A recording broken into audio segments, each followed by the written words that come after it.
அல்லாஹ் என்ன செய்வான்? அதே நேரத்தில் அவங்க வந்து தப்பான வழிகளை போயிடாம, அவங்க சினிமா கூத்து கும்மாளம் அதுல ஈடுபட்டு போயிடாம, வணக்க வழிபாடுகளை விட்டு புறக்கணிச்சிட்டு போகாம, இது எல்லாத்தையும் பார்த்து கண்காணிக்கிற பொறுப்பு யார் கையில இருக்கிறது? ஆம்புல கையில இருக்கிறது. குடும்பத்துல என்ன மாதிரியான சீரழிவு ஏற்பட்டாலும் அதுக்கு பொறுப்பாளி குடும்பவியல் ஆம்பளை தான். ஆம்பளை தான் எல்லாம் கேட்பான். ஏன் நீ வந்து ஒழுங்கா உன் பிள்ளைய வளர்க்கல? ஏன் உன் பிள்ளைய ஒழுங்கா கண்ட்ரோல் பண்ணல? என்ன நடக்குதுன்னு நீ ஏன் பார்க்கல? வீட்டுல ஒரு கண்ணைய நீ வச்சுக்கிறல? இதான் நடந்த பிறகு வருதுல, அப்படி போச்சு எனக்கு தெரியல, இப்படி போச்சு, அதெல்லாம் பேசவே இயலாது. அது உன் கடமை. நீ வந்து என்ன செய்யணும்? மனைவி மக்களை கண்காணிச்சுக்கிட்டே இருக்கணும். எத்தனை வகையான முறையில் உனக்கு கண்காணிக்க இயலுமோ, இந்த நவீன காலத்தில் கேமரா போட்டு கண்காணிக்க முடிஞ்சா கூட கண்காணிச்சுக்க. கண்காணிப்புல வைத்து அவர்கள் இந்த துன்யாவிலையும் அவர்கள் நல்லவர்களாக ஆக வேண்டும், மறுமையிலே அவர்கள் சொர்க்கத்துக்குரியவர்களாக ஆக வேண்டும். அப்படித்தான் நம்ம குடும்பத்தை நம்ம கொண்டு போகணும். இந்த பொறுப்பு நம்ம மீது சுமத்தப்பட்டிருக்கு விளங்கிக்கணும். ஏன்னா மறுமையில் இது விசாரிக்கப்படும் என்று ரசூல் ஸல்லல்லாஹு அலைஹி வஸல்லம் சொல்றாங்க. இது புகாரில 844, 2232, 2368 இன்னும் நிறைய இடங்கள் இருக்கிறது. அதே மாதிரி இந்த நிர்வாகம்டா என்ன? ஒரு கம்பெனில நம்ம வேலை செய்யறோம். அந்த கம்பெனியுடைய டியூட்டி நேரத்தில் வந்து வெளியே போறதா என்ன செய்யணும்? நம்மளா போயிட முடியுமா? ஒரு பாத்ரூம் போறாங்க, நம்மளா போக முடியுமா? அதுக்கு மேல சொல்லிட்டு போகணும், அந்த பாத்ரூம் போயிட்டு வந்துடுறேன், ஒரு 2 மணி நேரம் அங்க போயிட்டு வந்துடுறேன், இங்க போயிட்டு வந்துடுறேன் சொல்லிட்டு போகணுமா இல்லையா? யாராவது ஒரு நிர்வாகி நீங்க ஒத்துக்கிட்டீங்கன்னு சொன்னா அவங்களை கேட்டுதான் சில விஷயங்களை, வீட்டுக்கு வெளியே போறதுங்கிற ஒரு பிரச்சனை வந்துருச்சுன்னு சொன்னா என்ன செய்யணும்? கேட்டுட்டு போகணும். முதலாவது நிர்வாகத்துடைய அர்த்தத்தை விளங்கிக்கணும். பெண்கள் வந்து கணவன் இடத்துல என்ன செய்யணும்? கேட்டு விட்டு போகணும். எதுல எல்லாம் கேட்கணும்? ரசூல் ஸல்லல்லாஹு அலைஹி வஸல்லம் சொல்றாங்க, உங்களுடைய மனைவிமார்கள் பள்ளிவாசலுக்கு போய் தொழுதுட்டு வர்றோம்னு கேட்கிறாங்க. அப்படி கேட்டார்களேயானால் நீங்கள் வந்து மறுக்க கூடாது. இதுல 2 விஷயம் இருக்கிறது. ஒன்னு, அவங்க கேட்கணுங்கிறது ஒன்னாவது விஷயம். அவங்கள போயிடக்கூடாது. தொழுவூர் பள்ளிவாசல் தான், பயான் தான், நல்ல விஷயத்துக்கு தான் போறோம். இருந்தாலும் என்ன செய்யணும்? நான் அந்த பயானுக்கு போயிட்டு வந்துடுறேன், நான் சொற்பொழிவுக்கு போயிட்டு வந்துடுறேன், அல்லது தொழுகைக்கு போயிட்டு வந்துடுறேன் அப்படின்னு என்ன செய்யணுமா? கேட்கணும் ரசூலுல்லாஹ் சொல்றாங்க. கேட்டால் நீங்கள் மறுக்காதீங்கன்னா என்ன அர்த்தம்? பொம்பளைங்களே, நீங்களா உங்க புருஷன் கேட்காம நீங்களா போய்க்கிறீங்க, பள்ளிவாசலுக்கு தானே போறீங்க, உங்க இஷ்டப்படி நடங்க. அப்ப அதுக்கு நிர்வாகத்துக்கு அர்த்தம் இல்லை அப்படின்னா. அப்படின்னா அதுக்கு நிர்வாகம் கிடையாது. நிர்வாகம் என்ன இருக்கணும்? அதுல ஒரு நிர்வாகிட்ட போய் இந்த சீட்ல உள்ள ஆள் எங்கன்னு கேட்டா நிர்வாகிக்கு பதில் சொல்ல தெரியணும். அதான் நிர்வாகம். ஒரு சீட்ல ஒரு ஆளை காணாம், மேனேஜர் போய் கேட்கறேன், எங்கப்பா அந்த சீட்ல உள்ள 8ஆம் நம்பர் சீட்ல உள்ள ஆளை காணாம, தெரியல அவன் நிர்வாகியா? அவன் என்ன செய்யணும்? அவர் போயிட்டு கட்டி வாங்க போயிருக்கா, 10 நிமிஷம் வருவான்னு சொல்லணும். அவனுக்கு தெரிஞ்சு போனதான் அங்க நிர்வாகம் இருக்குன்னு அர்த்தம். தெரியல, எங்க போனான்னு தெரியலையே, அப்ப நீ இறந்து வேற ஆள் வை அந்த இடத்துல, உனக்கு நிர்வாகம் அதான அர்த்தம் அதுக்கு. அப்ப அதனால இஸ்லாம் என்ன பண்ணுதுன்னா, குடும்பத்துல உன் மனைவி எங்க இருக்காங்க? வீட்டுல இருக்கிறாங்க. உன் பிள்ளை எங்க இருக்காங்க? வீட்டுல இருக்கிறாங்க. உனக்கு சொல்ல தெரியணும். உன் மனைவி எங்க? தெரியலையே, அப்ப உனக்கு நிர்வாகம் இல்ல. நீ உனக்கு நிர்வாகம் தெரியலன்னு என்ன அர்த்தம்? உன் பொண்டாட்டி பாட்டு கேட்டு யாரும் கேட்டு வர்றாங்கன்னு வைக்கிறேன், ஒரு சொந்தக்கார ஒரு தாயும் அம்மா வந்துருவாங்க, வெளியூர்ல இருந்து வந்திருப்பாங்க, எங்க பொண்டாட்டி எங்க? தெரியலமா. அப்ப உனக்கு நிர்வாகம் தெரியல. தெரியலன்னு சொல்லலாமா? அதுக்கு தான் இஸ்லாம் என்ன பண்ணி இருக்குது? சரி, அந்த பேச்சு இருக்கக்கூடாது. நிர்வாகம்னா ஒரு எந்த ஒரு கடையோ, ஒரு நிறுவனமோ, ஒரு கல்வி கூடமோ, ஒரு எந்த ஒண்ணு ஒரு கவர்மெண்டோ நடக்கிறதா இருந்தால் அது எப்படி நடக்கணுமோ அப்படித்தான் குடும்பம் இருக்கணும். இந்த நிர்வாகங்கிறத விளங்காத வரைக்கும் அதுக்கு பேர் குடும்பம் கிடையாது. நிர்வாகம் இருந்தா தான் அது குடும்பம் உண்டாக முடியும். அப்ப நீங்க ரசூலுல்லாஹ் என்ன செய்றாங்க? இதஸ்தஅதனக்கும் நிசாவுக்கும் பில்லைலி இலல் மஸ்ஜிதி ஃபஅதனு லஹுன்ன. பெண்கள் வந்து பள்ளிவாசல் போவதற்கு உங்கள்ட்ட அனுமதி கேட்டார்களே, ஆனால் நீங்கள் அனுமதி கொடுங்கள்.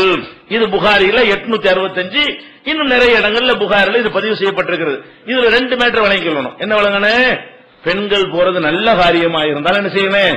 போயிட்டு வந்துடுறாங்க. அப்படின்னு புருஷன் இல்லையே, நம்ம போயிட்டு வந்துருவோம், அவருக்கு தெரியாம போகுது அப்படின்னு போய் ஒளிஞ்சுக்கிட்டு போக கூடாது. என்ன செய்யணும்? சொல்லிட்டு போக வேண்டும். ஆனா இவனுக்கு என்ன கடமை? உடனே ஒரு ஆம்பளை காட்டிடக்கூடாது, அதெல்லாம் முடியாது. நீ அனுமதி கொடு. இஸ்லாம் என்ன பண்ணுது? இந்த மெசேஜ் வைக்கிறதுக்காகத்தான் இதை இஸ்லாம் சொல்லுதே தவிர இவனுக்கு தெரிஞ்சு நடக்கணும். நல்ல காரியம் தானே, போயிட்டு போறாள், உனக்கு என்ன தெரிஞ்சு நடக்கணும் இஸ்லாம் விரும்புதே தவிர இவர் என்ன செய்யக்கூடாது? அதெல்லாம் அனுப்ப முடியாது அப்படின்னு சொல்லக்கூடாது. கேட்ட அனுமதி அவங்க கேட்கணும், நீ அனுமதி கொடுக்கணும். 2 கட்டளை இருக்கிறது. ஒரு ஆம்பளை என்ன செய்யணும்? கேட்டவுடனே நல்ல போயிட்டு வாங்கணும், நல்ல காரியம், காரியம் நல்லதான்னு பார்க்கணும்.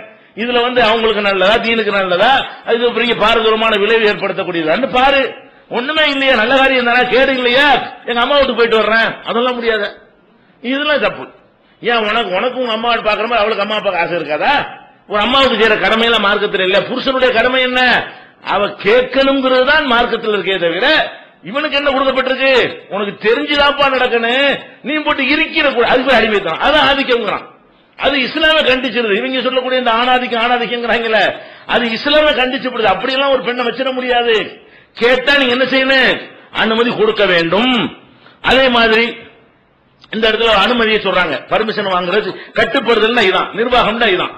அதே மாதிரி ஒரு ஆள் ஒரு அந்நிய ஆம்பளை சொந்தக்கார ஆள் தான், அந்நியம் தான் வரக்கூடாது. ஒரு சொந்தக்கார ஒரு ஆளு வீட்டுக்கெல்லாம் வர தகுதி உள்ள ஒரு ஆள் வைங்க, அவர் வீட்டுக்குள்ள வந்துட்டு போறது புருஷன் சொல்லணும். இந்த மாதிரி அவர் வீட்டுக்குள்ள வர்றேங்கிறாரு, வர சொல்லலாமா, என்னை பார்க்க வரணுங்கிறாங்க, எங்க அண்ணன் வர்றேன் இருக்காரு, எங்க பாப்பா 4 நாளைக்கு இருக்க வர்றேங்கிறாரு, நீங்க வாட்டு வாங்கன்ற கூடாது. என்ன செய்யணும், அதே ரசூலுல்லாஹ் சொல்றாங்க, வலா தஅதன்ன ஃபீ பைத்திஹி இல்லா பிஇذنஹி, அவனுடைய வீட்டில் ஒருத்தரை அனுமதிப்பதாக இருந்தால் பர்மிஷன் வாங்கிட்டு அனுமதிங்க. உங்களுக்கு அந்த வீட்டில் உரிமை இருக்கிறது.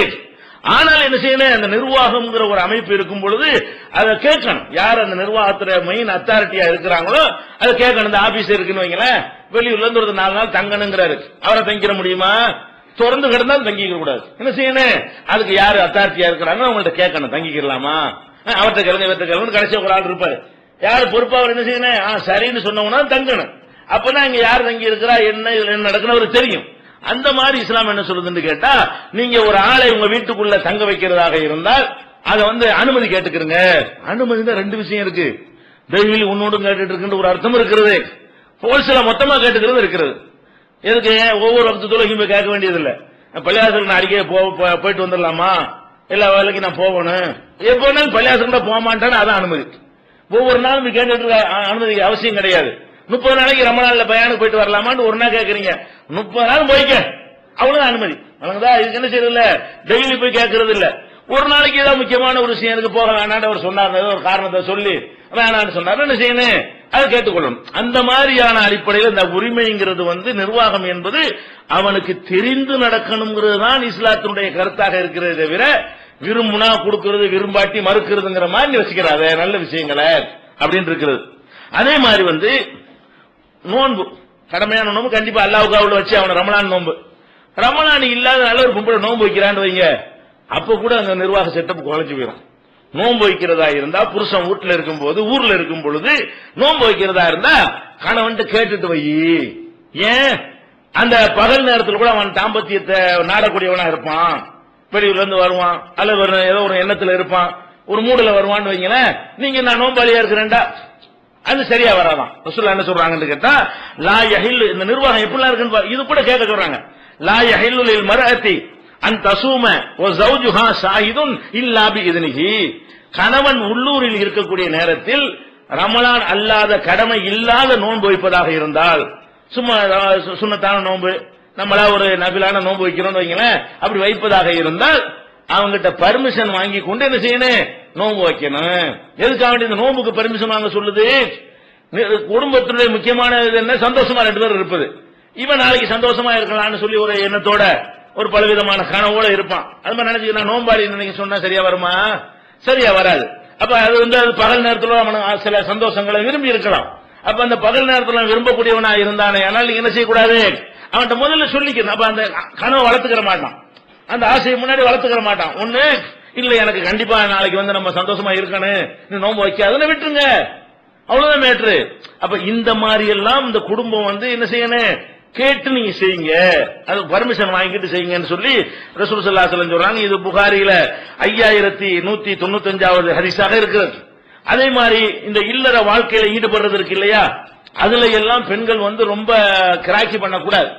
இல்லற வாழ்க்கையை பொறுத்த வரைக்கும் ஒரு ஆம்புலண்டா என்ன, பெண்ணுண்டா என்னன்னு விளங்கிக் கொள்ள வேண்டும். ஆம்பளை என்று சொன்னால் அவனுக்கு நினைச்ச நேரத்துல எல்லாம் சந்தோஷமா இருக்க இயலாது.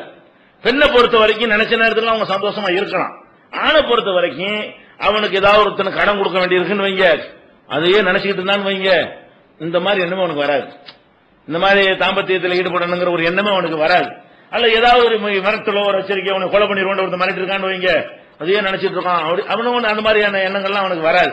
அல்லது இந்த மாதிரி ஒரு முக்கியமான ஒரு இதுல ஒரு அட்டன் பண்ணணும், ப்ரிப்பேர் பண்ண வேண்டி இருக்குன்னு வைங்க, அது ப்ரிப்பேர் பண்ணிட்டு உட்கார்ந்துட்டு இருக்கும் பொழுது போய் என்ன வராது. மாநாடு நடக்கிறது, மாநாட்டுக்கான வேலையில ஒரு நிர்வாகி ஈடுபட்டு இருக்காருன்னு வைங்க, அது அங்க பண்ணீங்க பண்ணிட்டு அவர் நம்ம நாட்டுமா வர அவருக்கு என்ன செய்யுது, இது எப்படி செய்யணும், எப்படி எடுத்த காரியத்தை ஒழுங்கா செய்யணும்னு சொல்லி வேற ஒன்றில் ஒரு ஆண்களுடைய கவனம் இருக்கக்கூடிய நேரத்தில் அவங்களுக்கு எந்த உடம்பு நல்ல ஆரோக்கியமா இருந்தாலும் சரி, எதுவா இருந்தாலும் சரி, அவங்க என்ன செய்ய மாட்டாங்க, இதுல அவங்க லைக் பண்ணவே மாட்டாங்க. அந்த மாதிரி எல்லாம் இருக்கக்கூடிய நேரத்தில் அப்ப அவங்க ஒரு என்னைக்கு அவன் ஃப்ரீயா இருக்கிறானோ அந்த நேரத்தை தான் பயன்படுத்திக் கொள்ள வேண்டும்.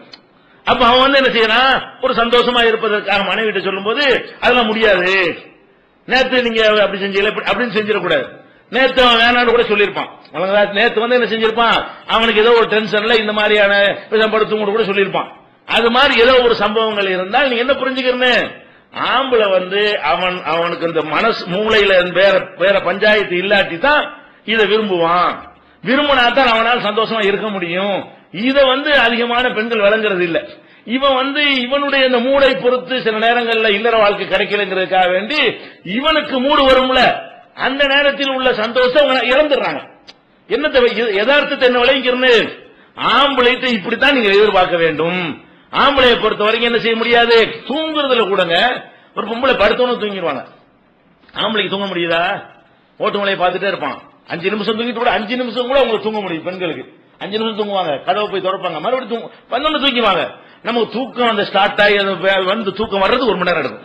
ஆம்பளைக்கு என்ன செய்யும், அதிகமான ஆண்களுக்கு ரொம்ப சோர்ந்து போனா படுத்தவனும் தூங்கிடுவான். இயல்பா எடுத்துக்கிட்டீங்கன்னா படுத்தவனும் தூங்குறது அதெல்லாம் ஆம்பளைக்கு வராது. ரொம்ப நேரம் தூங்கினா தான் அவனுக்கு பிடிக்கும்.